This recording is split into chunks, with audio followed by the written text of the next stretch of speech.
Question number 1, y power p square बटे y power q square बराबर y power 24, जहाँ पे y का मान 1 से बड़ा है और p माइनस क्यू बराबर 6, p प्लस क्यू, इसका मान आपको ज्ञात करना है।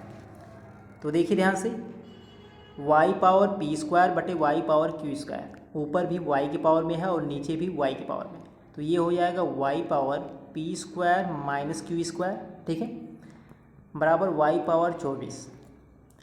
दोनों तरफ y की पावर में है तो घात को कंपेयर कर सकते हैं, P square minus Q square बराबर 24। तो ये हो जाएगा p प्लस क्यू और p माइनस क्यू बराबर 24।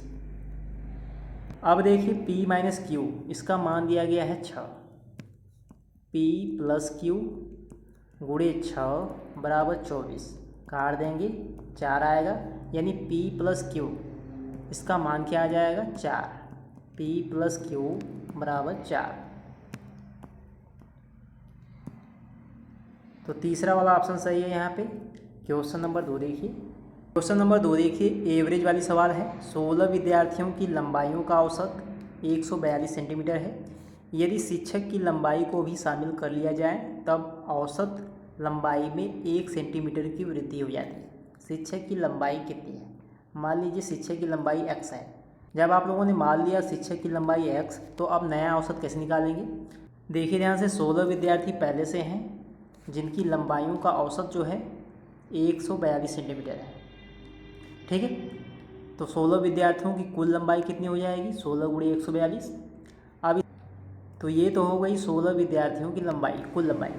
अब इसमें टीचर की लंबाई को ऐड किया जा रहा है प्लस x, ठीक है। तो अब नया औसत कैसे निकालेंगे? बटे 17 करेंगे, क्योंकि 16 विद्यार्थी हैं और उसमें एक टीचर भी हैं, तो टोटल 17 लोग हो गए। अब नया औसत क्या बनेगा? 142 प्लस 1, कहा गया है 1 सेंटीमीटर की वृद्धि हो जाती है, औसत में 1 सेंटीमीटर की वृद्धि हो जाती है। फिर से देखिएगा, 16 स्टूडेंट हैं, ठीक है, जिनका औसत जो है 142 सेंटीमीटर है, ठीक है। तो 16 विद्यार्थियों की कुल लंबाई 16 गुणे 142। अब इसमें जो है टीचर की लंबाई को ऐड किया जा रहा है। टीचर की लंबाई आप लोगों ने मान लिया है x, तो 16 गुणे 142 बटे x कुल लंबाई। अब औसत निकालेंगे तो 17 से भाग करेंगे, ठीक है। तो औसत में 1 सेंटीमीटर की वृद्धि होती है, 142 प्लस 1, ये हो गया प्रश्न के अनुसार। तो यहाँ पे देखिए 16 गुणे 142 करेंगे तो ये आपका आ जाएगा 2272 प्लस x, ठीक है, नीचे आपका 17, और यहाँ पे देखिए 143 आएगा, तो ये आ जाएगा 2272 प्लस x 143 गुणे 17, 143 गुणे 17, ये आ जाएगा 2431, 2431, 2272 प्लस x, ठीक है। अब यहाँ पे x का मान जो है निकाल लेंगे। x का मान 2431 माइनस 2272, ठीक है। तो यहाँ पे x का मान आएगा 159। टीचर की लंबाई कितनी है? 159 सेंटीमीटर। तो शिक्षक की लंबाई निकल गई, पहला ऑप्शन सही है 159 सेंटीमीटर। तीसरा प्रश्न है, 2 उम्मीदवारों के बीच एक चुनाव में रवि को कुल वैध मतों का 65% प्राप्त होता है। यदि कुल मत 6000 थे, यदि कुल मतों का 25% अवैध है, तो दूसरे उम्मीदवार सुशील को प्राप्त वैध मतों की संख्या कितनी है? ध्यान से देखिएगा। सबसे पहले यहाँ पे देखिए 6000 जो हैं टोटल वोट हैं, ठीक है, जिनमें से 25% वोट जो है इनवैलिड है। 6000 का 25% इनवैलिड। ध्यान से देखिएगा, जब 25% वोट जो हैं इनवैलिड हैं, यानी इसका मतलब है 75% वोट वैलिड है, ठीक है। तो 6000 का 75% निकालेंगे, वैलिड वोटों की संख्या, ठीक है। 20 से कैंसिल, ये आ जाएगा 6 × 25 30, 6 × 7 42, 3 45, 4500 वोट वैलिड है। अब ध्यान से देखिएगा, 4500 वोट जो हैं वैलिड वोट हैं, ठीक है। 4500 का 65%। रवि को देखिए कितने वोट मिलते हैं, ध्यान से देखिएगा, वैध मतों का 65%, ठीक है। 65% जो है रवि प्राप्त कर लेता है, ठीक है। तो सुशील को कितने मिलेंगे? 4500 का 35%।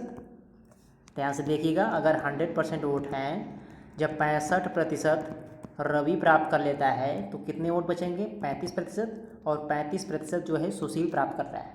तो 4500 का 35% निकालेंगे, ये आ जाएगा 45 गुणे 35, ठीक है।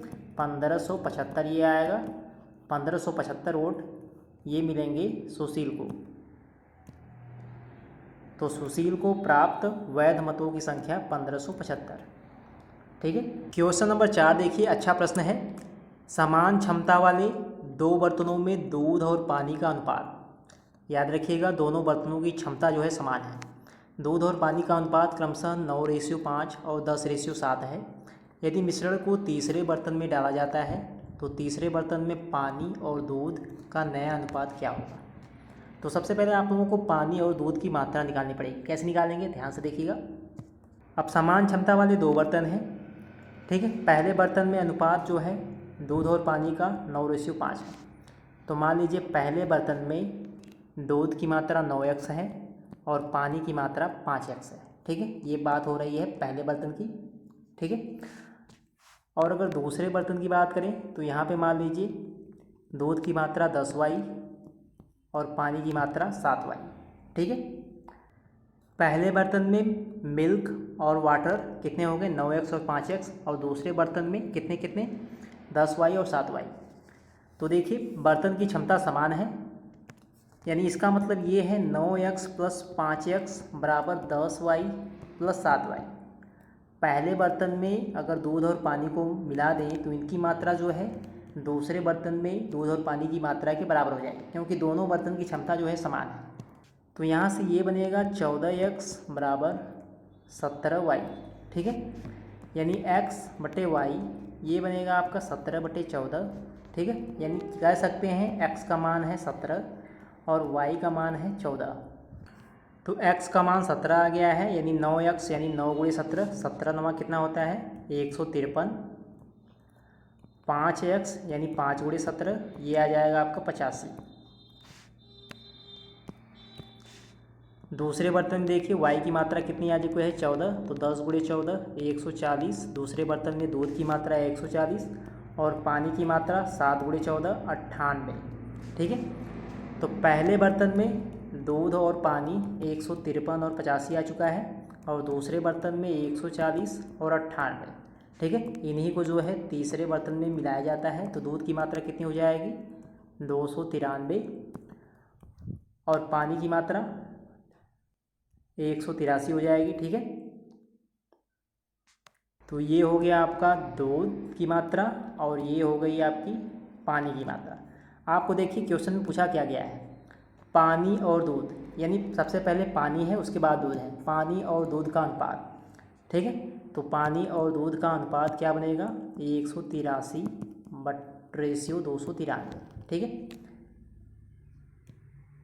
तो देखिए यहाँ पे तीसरा वाला ऑप्शन आपका सही है। पांचवा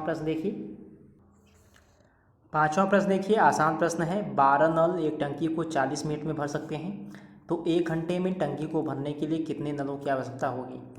12 नल हैं, 40 मिनट में भर सकते हैं, ठीक है।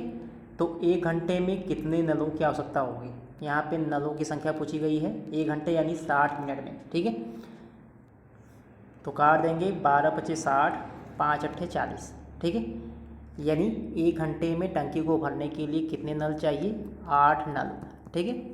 आप लोग जो है इस फार्मूले का यूज़ कर सकते हैं, M1D1 = M2D2, ठीक है। इस फार्मूले से भी हल हो जाएगा।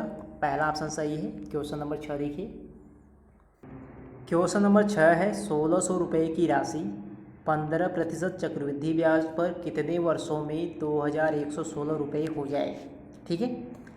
यहाँ पे मिश्रधन दिया गया है और मूलधन भी आप लोगों को दिया गया है, रेट ये भी दिया गया है, टाइम आप लोगों का पूछा गया है। फार्मूला क्या होता है? A = P 1 + R/100 power n, ठीक है। 2116 = 1600 1 + 15/100 और n का मान निकालना है। तो ये हो जाएगा 2116/1600, ठीक है। और राइट साइड में आ जाएगा 115/100 पावर n, ठीक है। तो देखिए लेफ़्ट साइड में अगर 4 से ऊपर नीचे काट दें तो ये आ जाएगा 529, ठीक है, नीचे 400, और इधर 5 से काट दें तो ये आ जाएगा 23/20 पावर n, ठीक है। अब 529 जो है ये 23 का स्क्वायर है और 420 का स्क्वायर है, इसे ऐसे लिख सकते हैं। तो ये हो जाएगा 23/20 पावर n। जब कंपेयर कर देंगे तो n का मान आएगा 2, यानी 2 वर्ष। तो कितने वर्षों में जो है धनराशि जो है 2116 रुपये हो जाएगी 2 वर्षों में। तो ये था लास्ट प्रश्न। ऐसे ही प्रश्न आप लोगों को एग्जाम में भी देखने को मिलेंगे। अगर आप लोगों को वीडियो पसंद आए तो वीडियो को लाइक करिएगा और चैनल को ज़रूर से सब्सक्राइब करिएगा।